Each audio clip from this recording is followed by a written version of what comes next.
Max, sadly for a lot of Penn State fans, the non-conference schedule. I couldn't even say it with a straight face. Non-conference schedule's over. Yeah. 52-6 if you laid 48 points and you had Penn State. It was a brutal beat. It was. But the defense played really good. They ran the ball, I think, very, very well. I know Villanova is not the stoutest team. I just have a couple of questions. I'm still not quite sure about Drew Aller and his consistency.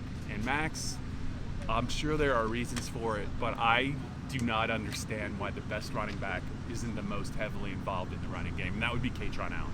Yeah, you bring up two really good points there, Bob. I'm a lot less sure about Drew Aller right now than I was going into the season. It's not been very good.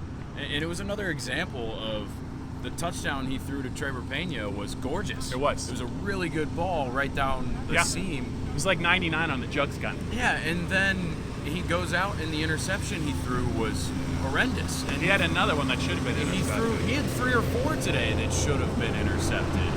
And it just wasn't good enough from Drew Aller once again. I'm worried about him going into the Oregon game. Yeah. Nick Singleton is the one you're referencing. Kaytron Allen definitely the better of the two backs, and we saw it again today. Yeah. What I will say, though, Nick Singleton did look better this week than he did last week. Still not as good as you'd like him to be, but he looked a little bit better. I think that run game will continue getting better throughout the year. Bob, and we can talk about the defense too because they were great, but I don't know what's going on with Drew Aller.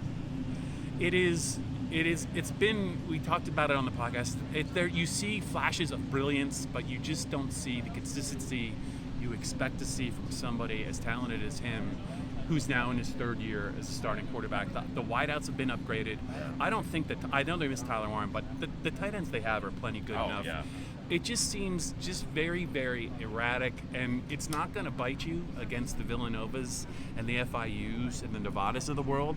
But I mean, if you play like this against Oregon or at Ohio State or even Indiana, you are flirting with disaster. Yeah. And to me, it is one of the biggest questions that are still unanswered. I do think the running game is going to be fine. I think the offensive line just had a little bit of rust. They looked much better running outside. Kaytron made up a lot of ground when they finally did give him the ball. They had 3 rushing touchdowns. Yeah. I think the defense is really, really the strength of the team. The kicking game is good. I also think that there's been a switch there at Penn State. King Mack is now the other safety that goes with Zakee Wheatley. James Franklin said in his press conference to kick off the week he wanted the team to play faster. Well, if you put King Mack in the game, you're going to get faster. I think he is here to stay as a prominent player in the secondary. Yeah, I'm with you. King Mack's also been a lot of fun. We talked. Fun to talk to. Talked to him after the game. Talked to him during the week. He's got a really great perspective on the whole transferring to Alabama and coming back thing. He admits that he made a mistake and knew he should have come back home. And he's been really good through a couple weeks of the season. And whether it's the kick return, whether it's defense, he's a really big boost for Penn State right now. Yeah, with Aller, the one hope that I have for Bob, the hope that I have for Penn State fans is that James Franklin made a comment last week about trying to get certain things done in these non-conference games. He did, and he did. I hope for Penn State's sake that they got those things done that they wanted, and they're going to let it all out against Oregon. Because I thought they should have done it today. I think the emergence of some defensive ends, especially the Chasmanian Devil, I'm going to say his last name. I don't have to. It's just Chasmanian Devil. And they found 2 or 3 defensive tackles I think they can trust, including a guy like Anai White who kicked inside from defense. I think that was a very clear priority, and you can't have it all your way.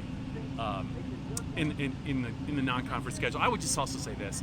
I'm not sure Penn State has exactly bared its fangs yet given this non-conference schedule. If you look at what Michigan did in their non-conference schedule in 2023 when they won it all, they beat teams comfortably. They were not world beaters. And it was the same for Ohio State last year. I just think there is another level that Penn State knows it can get to. My only concern is sometimes you just can't flip a switch and expect to go from 55 to 85, and that might be what they're going to need to do against a team like Oregon. Yeah, I think that's the point I was trying to make, where it's just, they said they were trying to work on certain things, but you got to let it rip, and I really don't think you can flip the switch like that. It's just like not having a preseason where you're hitting anybody other than your own teammates. It makes a difference when you get out there against a different jersey. And next time you're getting out there against Oregon, which is a much different beast. Penn State bye week coming up. That means a bye week for us and Joe Hermit.